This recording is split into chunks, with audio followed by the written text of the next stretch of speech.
chapter 3.7, part 4. So we're going to get a little bit into colonialism and the slave trade in the context of the Romantic era. So I'm going to go back here, or forward rather.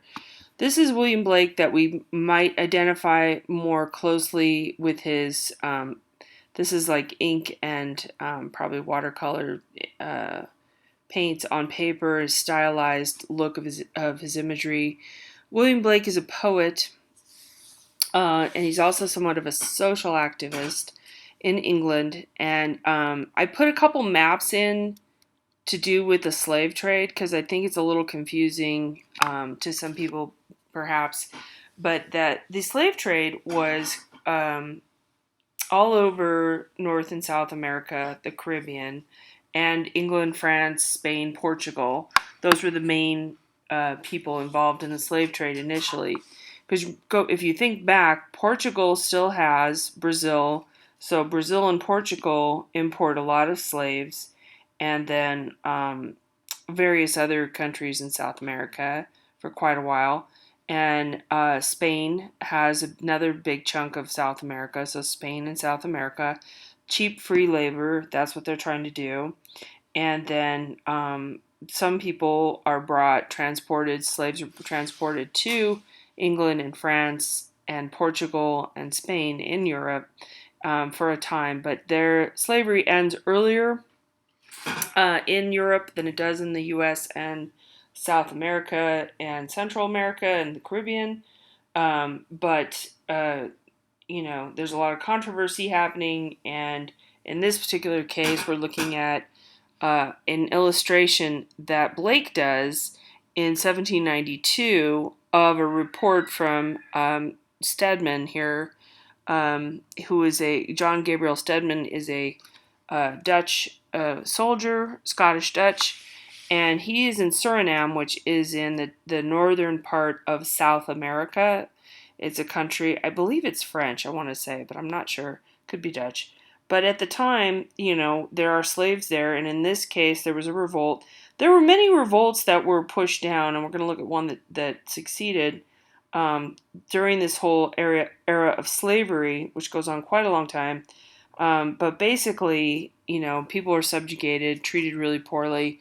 I will tell you, though, in the context of this torture image, we also have the Inquisition going on. And when you look at, if you've heard that phrase, drawn and quartered, there's a lot of awful things people do to torture one another at this time. But this would probably be something that would have been done to your political enemies. But in this case, this guy just tried to revolt and speak up for himself, and he was put down. Tortured, slow death, really brutal, and then depicted as stoic and kind of lifelike, because Blake is trying to get you to relate to this person as a human being. So he's not showing a corpse as much as he's showing somebody with eye contact here. But death is indicated in our symbols of these bones here. This is what is known as a head on a pike. And that would often be done, the actual head, like we looked at Holofernes with the head cut off. That particular head did not get onto a pike, but throughout even the 18th century, here we are, not that long ago, somebody's head, your enemy's head, would be put on a post, and so it would be on the shoreline or on a road. And so when you're coming into town, you would know that you might recognize your friends here and realize you better keep quiet. So it's a subjugation device. This also is, of course, and his body was probably left there for a long time. If you're watching at all the Hulu show Handmaid's Tale, you're seeing a lot of those older medieval and even Renaissance and past Renaissance era ways of hanging people in the village square that went on for a very long time. And with shipping, the captains and stuff, the way they were flogged and all kinds of stuff, a lot of brutality. But let's focus on our slave depiction here. England does let go of slavery earlier than the U.S. and other areas, but in this particular case, he's reporting this back to agitate for change. You can see the slave ship there in the distance, sort of indicating what what's happening. So he supported abolition of slave trade, and he does a lot of emotionally charged work, and he took all that into, he took all that and put that in this piece. And of course, we're showing the prevalence of slave trade and murders. And we're going to get a little further into that in a moment. But this portrait that we're looking at, really astonishing, gorgeous piece. And this is at Versailles now. This is a French artist, and this guy was originally a slave from Senegal. So a lot of Senegal is on the west coast of Africa. So a lot of slaves were brought from the west coast of Africa, and you can look at the map, and then shipped over to the Caribbean. So that's his situation here. And then he was sold into slavery in Haiti. And then at the age of 2, I'm reading from the book here, page 496, he bought his freedom as an adult. In 1793, he was the first black man elected to the French National Convention. So he becomes a part of the, I don't want to say Congress, that's not exactly correct, but he becomes a part of the parliament, or becomes part of the government. He argued for the abolition of slavery, which led to a unanimous vote to end the brutal practice in France and its colonies. So Haiti at that point is a colony, and then there was an uprising in Haiti, and that was the first successful colonized country, to speak up and revolt, and then become run by the uprising of the slaves was successful. So that was an unusual occurrence. Everywhere else, there was not a lot of success. Let's see what else we want to say. So we have our contrast of skin tone here with our Enlightenment philosopher here. This guy also argued against slavery in 1770. Here we are 27 years later. So we're showing that this is like a building block of working toward anti-slavery. What else do we want to say? Okay, he opposed slavery. Okay, we got it. So Romanticism in the first half of the 19th century, that reflects our turmoil, because we're going to see a lot of emotional, stirred up imagery here. And we have the European and American Revolution, a lot of things, a lot of turnovers happening. We have Napoleon rising to emperor in France. We have a lot of turnover and change with royal families, and democracy moving into some areas, not succeeding in other areas. So just a lot, and then also a focus on nature, because we're getting into the Industrial Revolution as well. So we're going to look at Liberty Leading the People. It's a very famous piece, massive painting, 8 feet high, 10 feet wide, and this is at the Louvre. So this is a really great Romanticism example. So you get these kind of emotional clouds that get really sort of, we're going to see this in Turner too, they get sort of like atmospheric, if you will. And this depicts the French people bravely rising up against, and this is 497. I try to read a little bit when it comes to history, because my dates are terrible. I'm dyslexic, so I mix things up. So they rise up against the government in a 3-day July Revolution in 1830. We had a French Revolution before this, and it was not entirely successful. So we're having another one, and our personification of Liberty Leading the People. This is Liberty, and again, she's in her classic Greco-Roman outfit with these, drapery with the bands that go across the sort of rope-like garment, and then she is somewhat exposed, and that's kind of typical, because remember, where our nudes are usually like topless from that era for women, if you think of the Venus de Milo. So she's holding the flag, the French flag. That's the same flag they have now, which is kind of interesting. And she's a little bit muddied and dirtied. Her skirts are getting dirtied. She's sort of a romantic, idealized notion of something happening there. She's barefoot. I mean, that's not realistic for somebody to actually be there in that way, but she's a symbol for what's happening, and she's got her rifle going. This kid's got some guns happening, so everyone is taking to the streets. He's marching along, and we have these lower class people. We have an upper class person. We're gonna, sacrifice ourselves, and many deaths already have occurred, and we're just gonna keep on going. That's our sort of our MO here, right? But so she's a personification of our French symbol. Then we're going to get back into Blake with our Romanicist piece here. And I'm going to skip ahead and just look at our comparison. Oh, we don't do it side by side. Okay, so Michelangelo has our creation of Adam. Remember, this is the height of the Renaissance and the height of the physical musculature of man. This is Adam and God. He's coming to life through God's touch, right?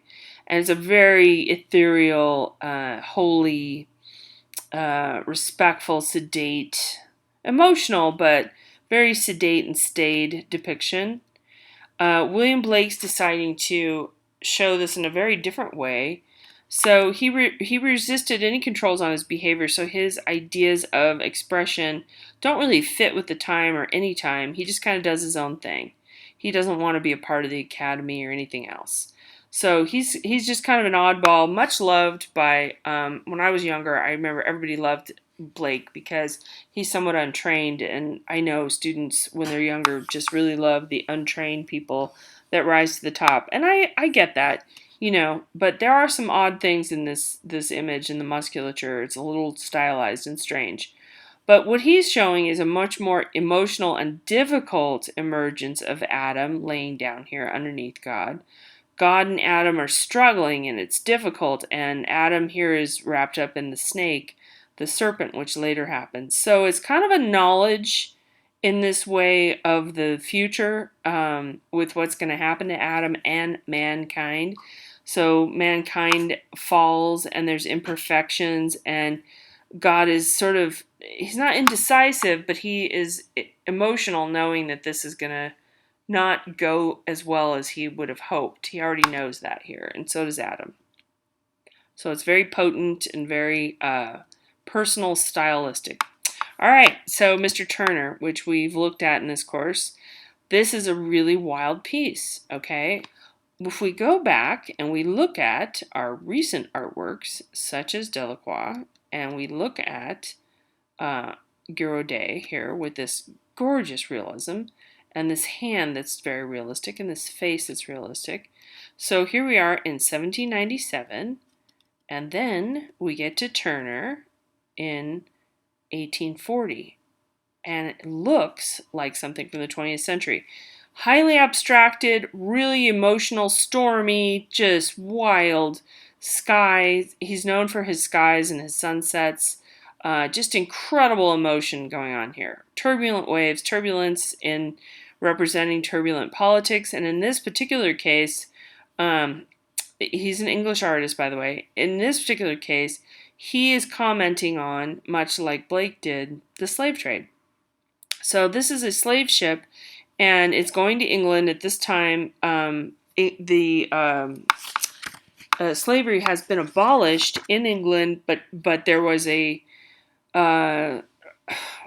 resurgence to bring it back, and so he did this painting to sort of state his case and say, I'm against that. So there was more of a movement afoot to fight the idea of the return of slavery, and partly because the moral injustice in general of enslaving a person, but also because of the practice of slave ships dumping off any of the dead or dying slaves. So what was typical practice with slave ships, and there's so much detail you can go into here, and I highly encourage you to research it. And Henry Louis Gates does some really good specials on PBS. They're not on right now, a couple years ago, but he traces the slave trade. It's really interesting. So anyway, they would book up these ships, like say there was room for 300, they'd put 400 people in there. Because they knew a fair amount of people were going to die from disease or starvation, or injury or something, because, it's stormy and so on, and they're not fed well. they're not treated like humans, they're treated like animals, it's like cattle or something. So they overbook the ship, and then a fair amount of people die, and it doesn't matter to the captain or the people doing the bookkeeping. As long as you said you had 400 people on that ship, that's what you're going to get paid for. So when people would die, they would throw them overboard. And that's a normal practice for any ship. You have a burial at sea. But basically, they would take their word for it and just say, okay, well, that I lost 100 souls, and they would get paid for the people that were lost and thrown overboard because they would have put them on the books. So they wouldn't get paid for unhealthy people or injured people, so they threw those over as well before they got into the harbor. Okay, so before they get into the harbor, they dump all these people, and there are a few cases in the Caribbean, not so much in Europe that I know of, but anyway in Caribbean that people did swim ashore and survived. In these cases, very few, but a few did. And then here we have some fishes that are eating the bodies, and just a scene of horror and degradation, and just a terrible dark practice that is being exposed in Turner's painting here. So he condemns our slave trade, and so he's portraying something that was earlier, the ship Zongs. This is a factual event, and that is Turner. He usually does pick factual historical events, and then he dramatizes them, if that makes sense. So he paints this in 1840, 60 years later, but he's really trying to make sure slavery does not come back. And we're in the Romantic style, don't forget that. Okay, one last one we're going to look at, I think this is our last one on this PowerPoint, is Thomas Cole. So remember, there's another revolution going on. Slavery is still happening. A lot of other things are happening, but there's so much discussion and revolt and revolution. Things are happening. One thing that's happening is the steam engine is taking hold in the U.S. and Great Britain, France, I think, as well. And that's partly to do with where the conflict of slavery is as well. You should know that part of this mechanization is the north of the U.S. is embracing mechanization and industry. The South is embracing slavery in the U.S. That's their answer to the steam engine. They thought, oh, we'll just do this with humans. They're free, labor to us or whatever. But anyway, the idea of all that noise and dust and cities becoming very dirty and very densely populated, we start to contemplate nature in this heroic, transcendent way, these gorgeous puffy clouds and skies, untouched nature, untamed. I mean, we do see some fields here and so on. But this is like this beautiful ruggedness over here in this hilly area here. He is the founder of the Hudson School. So he goes up. He was born and trained in England. Goes to the U.S. And this is the view from Mount Holyoke in Massachusetts after a thunderstorm, the Oxbow. And an oxbow is what you're looking at right here. That's a description for a river that goes like this. It's kind of meandering, and eventually it'll wear its way through, and the river will go this way, and that will be called a billabong. But that's a Australian Aboriginal term. But the oxbow is where the water circles around in a great way. Eventually, it will break through.